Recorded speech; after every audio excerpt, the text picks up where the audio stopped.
All right, everybody, 12th man. If you're watching this, you are being introduced to Sabrina Rosell, who is not only a part of our church and a leader within our ministry, a core team member of our young adult ministry, but she's also the student body president of FIU, Florida International University. That's where I got my bachelor's, even though I am still a fan of the University of Miami at my core. Sabrina, so go ahead and say hi and greet everybody. And she's actually been student body president for 2 years. So go ahead and greet everybody and say hello. Hi, everyone. I'm excited to be here. I attribute the last year of my presidency to Pastor Chris Alessi, but that's a story for later. I'm really excited to be able to share my heart with you guys today. Well, she's very kind, but it was really cool to see how 2 years in a row, God just elevated you into a place of leadership as a Christian in a secular environment. And it's just been really cool to watch as you have done that. And so during this quarantine time, since we're all kind of looking for things to do, and let's just be honest, as a leader, it's hard to be a leader when it really calls for it. It's easy to lead a service. It's really hard to be a leader of men and women when it really calls for it. And so I thought how cool it would be to kind of ask you a couple of questions and to hear from you, because I've watched you have to lead in this very difficult time, 55,000 students. You're 21 years old in a room full of 40 and 50-year-olds having to represent 40, 55,000 students. And so it's been a blessing to watch you do that as a Christian and a main part of our team. And if you're watching, she's not one of those Christians who's like, we're always having to kind of work on her character because she's really great outside of the church, but in the church, but outside of the church, no, she is the real deal, top to bottom. It's an honor to be her friend and to have her as a part of our team. So Sabrina, I wanted to ask you, what has it been like having to lead your own life and actually be a leader of yourself during such a difficult time?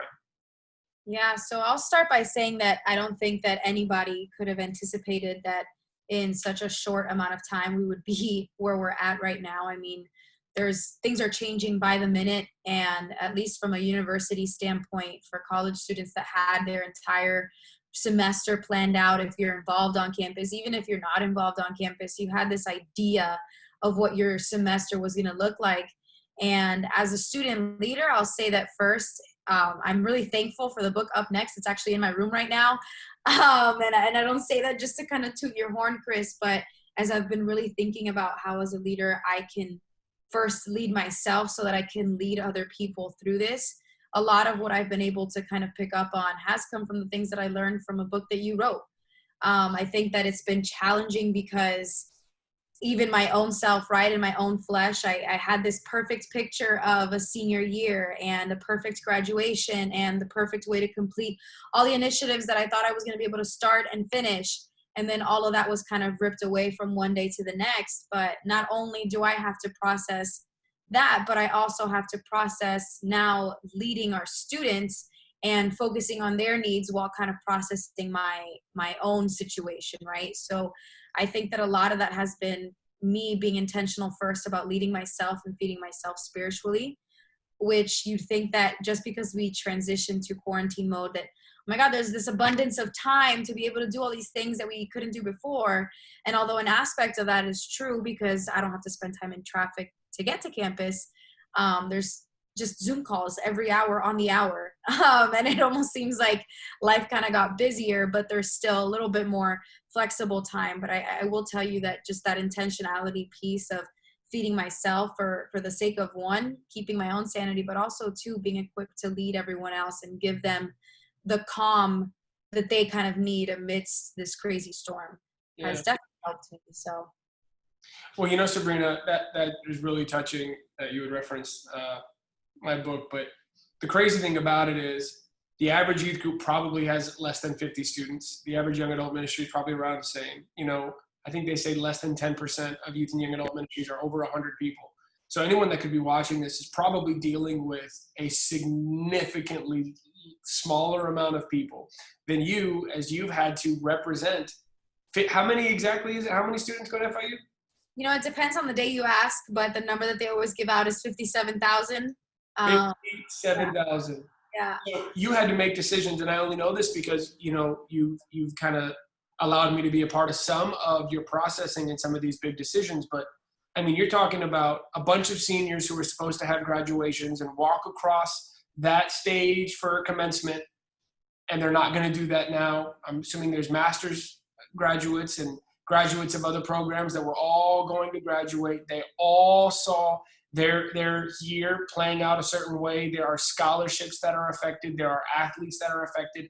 I mean, we have to deal with maybe 55 to 200 students, young adults or whatever it may be. You're literally dealing with 57,000 different opinions, different expectations, different social media platforms to express that opinion. How have you handled all of that?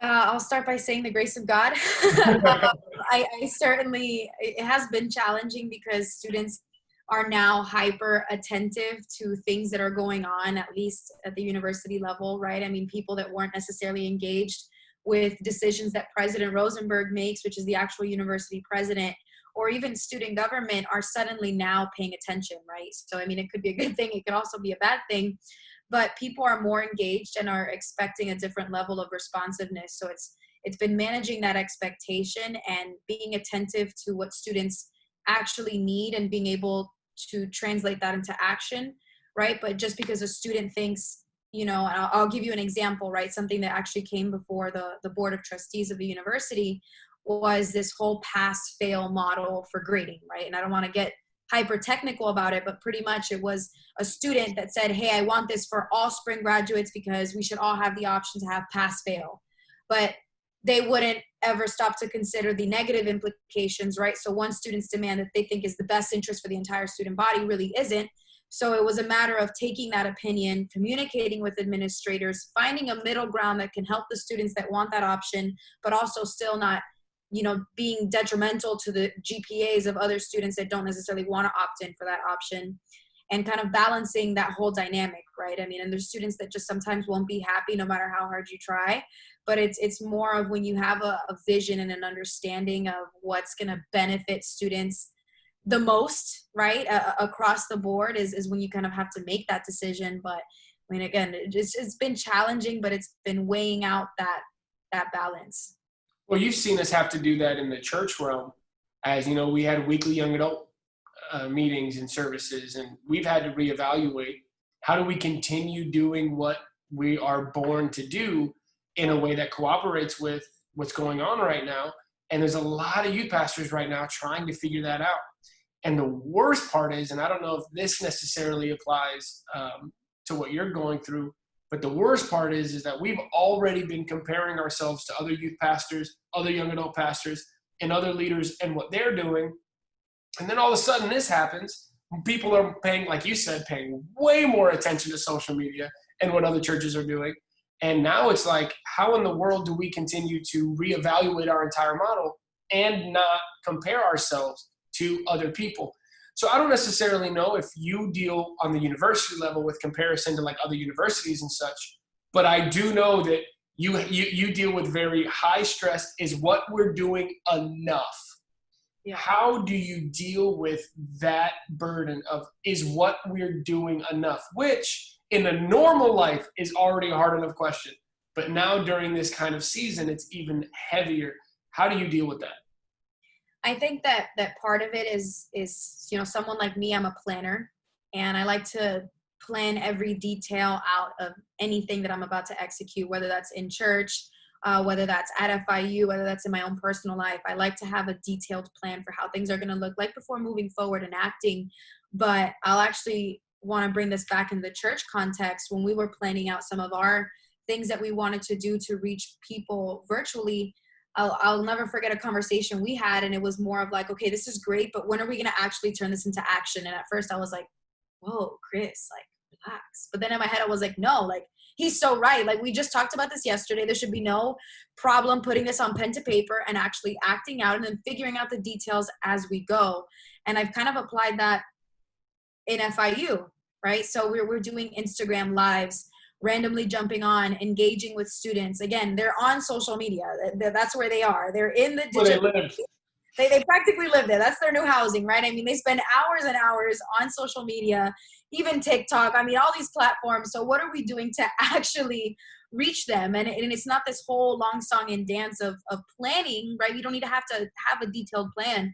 People just want to hear you. And that's what they want from their SGA leadership. And from the church side, I mean, that's what they want from church leaders. They just want to hear from you. They want to feel connected. They want to feel involved. And you know, as much normalcy that can be maintained throughout this process, the better. Yeah. How have you personally dealt with some of the disappointment, you know, because leaders have a vision, that's why they're leading, and they have a vision for their life. They have a vision for what they oversee. And of course, disappointment and discouragement is what fills that gap between expectation and reality. How have you personally dealt with some of the discouragement and disappointment as you watch your expectations change in front of your very eyes?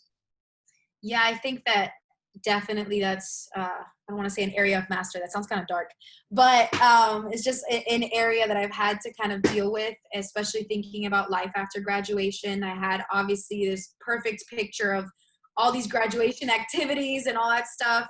And, you know, things that I had planned out for my own future that are, I mean, they're again changing by the minute.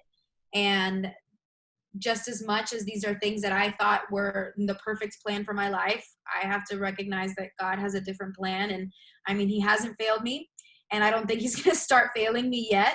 So I've really been shifting my mindset, and we've kind of had this conversation, right? That I'm not putting my eggs in the basket of, you know, opportunity, right? I mean, obviously I serve a faithful God who's going to continue to open doors for me. So why am I going to put my eggs in the basket of an opportunity that I thought was mine? Like, he's got this plan figured out. And at this point, I mean, a pandemic is not something that's really in anyone's actual control. I mean, Chris, you can't control it as a pastor. I can't control it as an SGA president. I mean, our governor can't control it. Not even our president can control it, right? I mean, this is just the reality of a pandemic. So why get so caught up in the emotional side of things? And as easy as it would be to break down and let your emotions kind of jumble up together, you just got to recognize the nature of what we're in, call it for what it is, and keep going. Because if not, I mean, there's going to be a whole lot of disappointment and things are changing. But I think also that recognition that there's people out there that need leaders like me and like you to be reaching out to them. And when you kind of shift your perspective off of your own self, I think that that's kind of helped me deal with my own disappointment, is just, I mean, serving others, as cheesy as it may sound. Well, you recognize that other people are struggling in the same way, and you don't take this personally. That's the funny thing. If you're disappointed and discouraged, you're taking a pandemic personally. And it's like, what in the world? Like, you know, I mean, there might be one or two people that caused this, but it definitely ain't any one of us, you know? Yeah. So, you know, you say that though about like, and I feel for you because you can only be the president for so long. There's an expiration date, you know?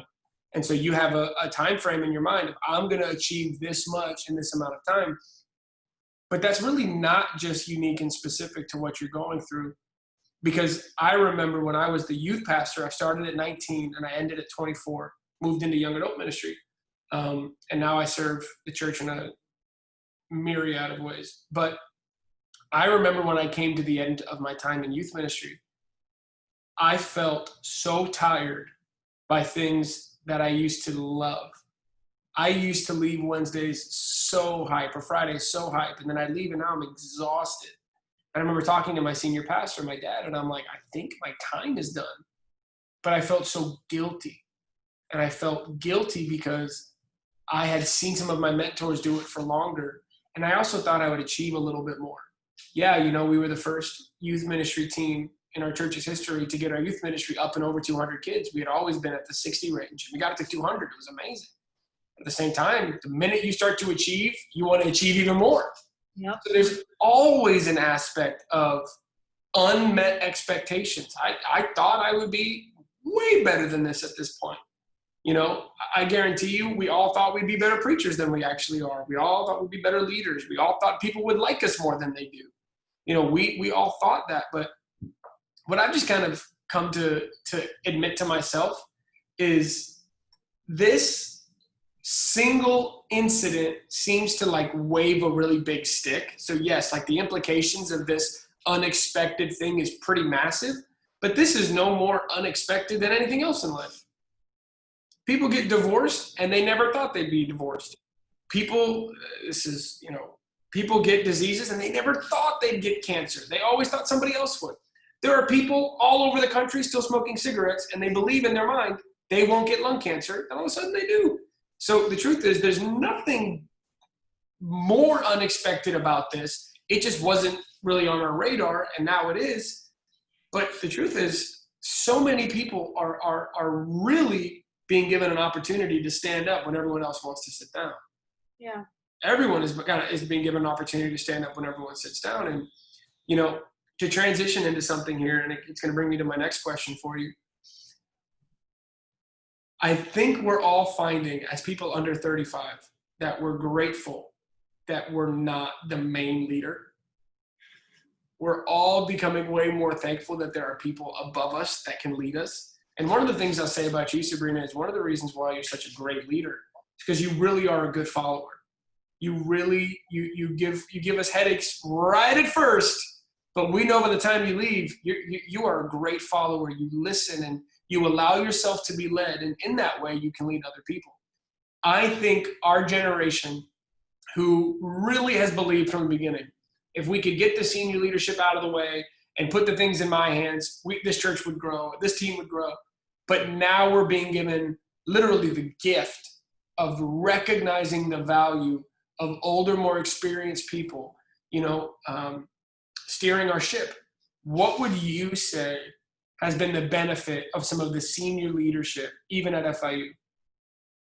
I think that when you recognize, especially, when you're a high level leader at a young age, you're put into environments that you're obviously not qualified to be in. I mean, meetings that I sit in on, God knows how I got there, right? God knows how my voice matters in that room, but it does. And I think that part of my ability to even be able to articulate my own thoughts in those rooms and hold a weight, whether that's in a meeting with you, Pastor Chris. I mean, the fact that I even have a say in our young adult ministry, the fact that I have a say in the future of FIU as a university. I mean, to me, these are great honors in their own right that I feel extremely privileged to be in. But to your point, I mean, all of it has to do with, there was a point in time that I had to sit and listen before I spoke out. And that's one of the things that I developed over time. I mean, bringing it back to the university side of things, listening to our university president, listening to what the other trustees had to say. I mean, you're talking about sitting in a room with business professionals that, I mean, our CEOs and our presidents of law firms, healthcare corporations, Boeing. One of them is the vice president at Boeing. Like, these are major companies. And I have to find a way that as a 21-year-old student at FIU, why does my voice add value? And it only adds value because I'm not just talking to talk. I'm not talking to hear myself talk. I'm talking because I'm speaking from a place of actual, like, I collected information, and what I'm saying actually holds weight. And I've seen this, I mean, a lot with people, I guess, in our generation, that almost, because I think of even social media, kind of feel the need that every single moment, their voice matters. And that's not to say that people's voice doesn't matter, but I think it's recognizing when and how to articulate your voice. And that's the same, I think, even in the church setting, right? And I've learned just how to listen and absorb from people who have gone before me, even if I disagree at first. I mean, like you said, sometimes it takes me a minute to register some of your leadership advice, but I mean, I might give you some pushback at the beginning, but I'm listening. And usually results in me 2 to 3 days later coming back saying, "Oh, Chris, okay, you were right about this." And it ends up being that you were right. I tried it out and it worked. So I just think that it's having the patience and teaching yourself the patience to recognize that those that are older just have more wisdom, not because they're older, but because they've just been around longer and they've seen different things. And even if you may not choose to go with whatever wisdom, even if, let's say, I disagree with President Rosenberg, right? And he said one thing is the way that we should go. And in my head, I'm like, no, I don't think so. But I should first listen and process why I think the way that I think. But there's definitely a lot to be said about submitting and actually listening to senior leadership, especially when your first reaction, like me, is to not necessarily agree, but to just kind of process it at first. Well, what you see in these kind of seasons is how much of the pie is actually not on your plate. Because Yeah. we always think everything is on our plate. And then you go through things like this and you see things that your senior leadership has to handle, and you're like, Yeah. I didn't know that was a part of your job. I don't think I want your job right now. Yeah, you can keep it in a pandemic. Man, I'm so glad. Listen, I'm going to be honest with you. I know what I'm good at, and I'm confident in what I'm good at. And sometimes it is so hard to not feel like if I was given even more room, I could be way, but it's just hard to sometimes not think that way. And then these kind of things happen, and you're like, I would have fallen flat if I had to lead Metro Life Church during all of this right now. And so I'm thankful that I don't, that I get to play a small part. And I think that does come back to recognizing, and I think this is kind of what you were even saying. One of the ways to honor the person in the first seat is to honor the seat that you're in. When you can create the seat that you're in and make it a seat of honor, like, whoa, it's a big deal to be the youth pastor. And I take that seriously. I don't need to be anything more. I'm going to operate in this fully, or the young adult pastor, or a core member, or the kids ministry leader. I'm going to make that seat a seat of honor. I'm not going to make people honor me. That's not what I'm saying.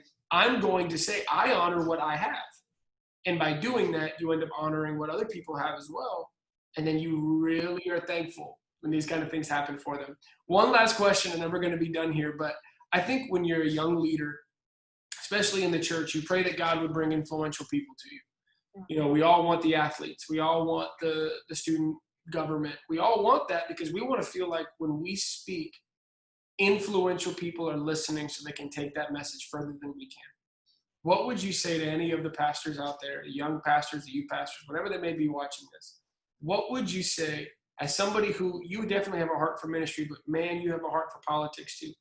What would you tell them and advise them on raising up other young people just like you? Give them some advice on how to raise up somebody in their youth group that really might have a heart to be a big, significant leader outside of the church. Wow. I feel like you're probably better equipped to answer that because I'll never forget that when I first started coming to Metro, I was actually in high school, and of course I was as obnoxiously involved in high school as I am now in college, and I was the SGA president, but instead of, planning the big things that I am now at FIU, it was just field trips. But from the moment that I set foot in the church, yourself and even Pastor Steve, I remember had made mention of the fact that I was a student leader outside of obviously the church context. And I was kind of new to this whole Christianity thing. I mean, I had come to church beforehand, Easter, Christmas, that kind of stuff. But you guys recognized that on me. And although obviously I was SGA president, so I mean, it meant that I had leadership, I never really recognized the gift that I'm currently walking in. And still to this day, I mean, I don't even see what you kind of call out in me. But I recognize that there's just so much power when you call that out in me because it empowers me to continue and to keep going. And I mean, it really played a pivotal role in me running again as student body president because you called out in me the leadership that I really didn't think I had because I felt tired. I felt like I couldn't do this again. So I would definitely make the recommendation that when you see these different types of gifts, and I mean, obviously you can't expect a leader to come fully fledged and ready to go and take over the world. But when you say that again, just say that again for the people in the back. when you recognize that there's certain gifts on someone, I think that there's no better investment than time. And again, like not to keep talking about the book, but just I'm really speaking from personal experience. Like up next for me, it's great because the book is really a compiled version of the 4 years that you really spent building me up as a leader. I mean, I served alongside of you while you were still in youth ministry, and I'll never forget the 2 to 3 hour long meetings that you would sit there and explain vision. And I mean, that's where I took away what servant leadership looks like, how to empower people to actually support your vision. And I was able to take that outside of the church context into FIU. So, I mean, it's understanding that you really just have to invest time in people that aren't necessarily fully ripe yet. But I mean, if you recognize that there's a gifting on them and you really dedicate that time to not just, be like, oh, here, read this and, let me know how you think about it. I mean, no, it's really sitting down and having those tough conversations. I mean, Chris, you've had tough conversations with me, but I'm refined because of it. And I know that you are not scared to have tough conversations with me. And I love that because I know that you're actually looking out for my own good. So I think it's just as pastors, just being intentional about developing that in people, and that just takes time. Well, I'll definitely tell you this. I think to sum up what you're just saying, as pastors, we better honor our people and the positions that they carry, and not act like our position is the only one that's a seat of honor. Um, and I tell you this: you're a respectable person. You're easy to respect, and the way you carry yourself is very honorable and respectful. I pray for the man that one day marries you, because, girl, you are a leader in every sense of the word, and that boy better be ready for the ride, because, if you're watching this, we're very blessed at Metro to be in relationship with Sabrina, and we know for a fact that God is taking her places that we honestly probably joke about, but they will be more real than anyone recognizes. And I just want to say this: I told you there's going to have a heart out 3 minutes ago, but there's just something I want to say. We always hear people say crap. I'm going to say crap, like, I would drop everything to serve the church. I'd be here to clean toilets and this and that. Yet they never have to do those things. So it's always in word and deed. You're probably one of the only people I've ever met that has actually proven they don't care where they serve. They want to serve. And it's a part of your family. Your dad called me for 25 minutes this morning talking about another opportunity to possibly serve the church during a quarantine. So we honor you. I honor you. And I'm thankful for your words today. I think that there's a lot that we can learn from someone like you. So thank you for being here. I'm going to go ahead and end this, but this has been amazing. Hope you guys enjoyed watching. How do I turn off the recording?